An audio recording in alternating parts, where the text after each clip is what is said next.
I see many Germans on TikTok complaining that they are called racists. I have been working in Germany for years, even before the foreigners arrived.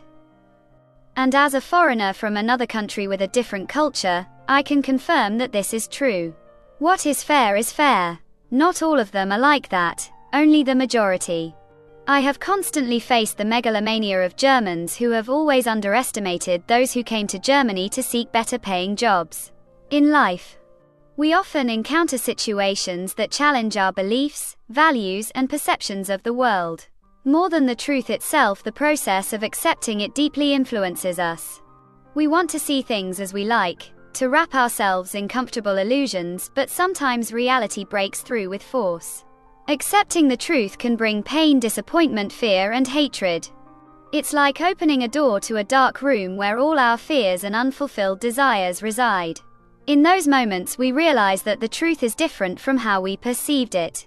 In Germany, the press exerts a strong influence on public opinion. As I mentioned before, since childhood I had access to the same German channels and watched their shows.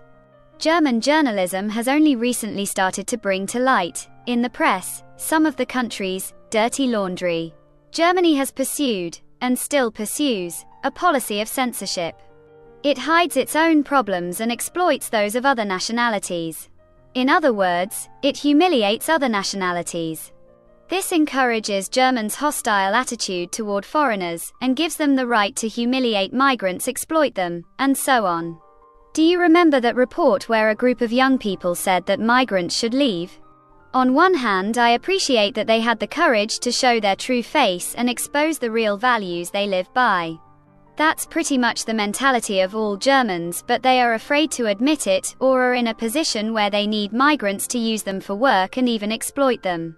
The sense of grandiosity has always been present. I even heard on television in some speeches by political figures, a portrayal of Germany as if Hitler had been reincarnated in them. The tone was full of admiration and displayed an arrogance that made me want to throw something and smash the TV. The sad thing is that it has always been like this. And before the internet explosion, when people didn't have access to networks, information, and freely expressed opinions, for example, before TikTok, Germany always presented itself in this manner. This is where the contempt for foreigners, discrimination, complaints, and hostile attitudes stem from. The press has sold Germans an illusion. Yes, there was a time when they were an economic power. A topic I will address separately in another post. Because this power was achieved by destroying the economies of other European countries and exploiting the labor of the most vulnerable. Those who wanted to work. My father is an ardent admirer of Germans. He respects and appreciates them immensely. And that frustrates me because I, his daughter, who works in Germany, know what life here is really like. It's nothing like the image he has or what he thinks he knows. This is where our arguments always start. We watch documentaries together, especially about the war. And I've taken my interest in history far beyond mere curiosity, delving deeply into the subject. In documentaries about the war, and comparing them in parallel with today's Germany, I notice many similarities. The difference is that now Germans understand what Nazism meant and its consequences, but deep down, in a discrete form. They continue to live according to the same ideologies. This ideology combined exacerbated nationalism, racism, anti-Semitism, militarism, and totalitarianism, having a devastating impact on the world through its aggressive and genocidal policies. If I look at the present and think about how Germany participates in and sustains a war in Europe, even if seemingly passively because it's not their war, I dare say that, in essence, nothing has changed. It's obvious to many Europeans that in the European Parliament, Germany makes decisions on behalf of other countries, and then, boom!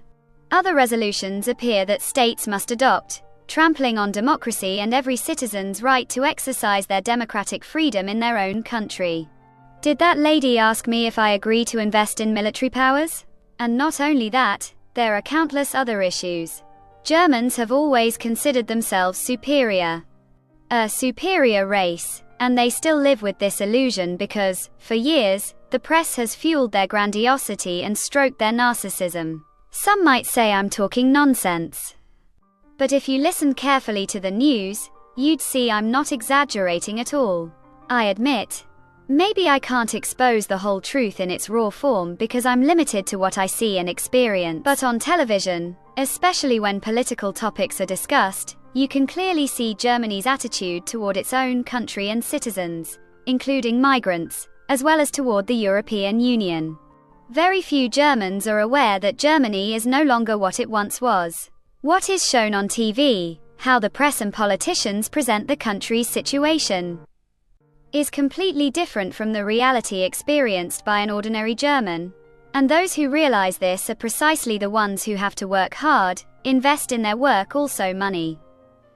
Not just physical effort. Prices have risen. Economic problems caused by supporting Ukraine, the destruction of small producers in favor of cheaper Ukrainian products promoted under the civic duty to support a country that is frequently portrayed as a victim, when in fact it is the cause of all the economic problems in Europe right now. But they have a journalism system that shamelessly lies to them and deceives them. Instead of exposing the economic reasons for introducing insect protein flour into the diet, the press promotes its benefits, claiming it's a source of calcium. Instead of admitting that the shift to a plant-based diet is also because people can no longer afford meat as often, they sell the story of a healthy, vegan lifestyle. Theoretically, I could sue all of Germany for attempting brainwashing and intimidating those who follow a mixed diet. The way vegan health is presented is questionable, especially since meat also has nutritional properties and is considered healthy. What diet someone adopts is their own business. There are many people whose bodies don't tolerate an exclusively plant-based diet. Has the OMS banned meat consumption, claiming it's unhealthy? It's one thing to recommend. Another to attempt brainwashing to manipulate citizens into adopting ideologies and lifestyles that make it easier for them to cope with the economic crisis. But how long can you go on with lies and deception? Why not tell the truth? It's humiliating. Germany can't afford to do that because Germans are a superior race, right? Germany introduces vegan menus in kindergartens, schools, and institutions, promoting them as healthier, not admitting that the real reason is simple: meat is more expensive, and carrots are cheaper. They can no longer afford to make soup with chicken and carrots. Now they make soup with just vegetable powder and that's it. Yes. The press is the main culprit for how migrants are perceived and treated because it has censored the truth and sold only illusions. Migrants who face German racism and discrimination. To overcome these barriers and everything they entail psychologically, must understand one essential thing. That's just how Germans are. You can't take away their grandiosity and sense of superiority. I see how Muslims are treated, and honestly, I feel sorry for them. I know there are exceptions, but the vast majority are victims of German bullying. What scares me the most is how far this bullying will go in the future. When I saw the aggression with which Germany gets involved, even indirectly, in a war that doesn't belong to it, I wasn't afraid of Russia or Ukraine. A cold shiver ran through my body, and I felt sick because I could already see a third world war, not started by Ukraine or Russia, but by Germany. In today's Germany, I recognize the same aggressor of Europe. I fear that, just as the Jews were the victims back then, now it will be the Muslims. My blood freezes just thinking about what Europe will look like in 100 years. Or maybe even sooner?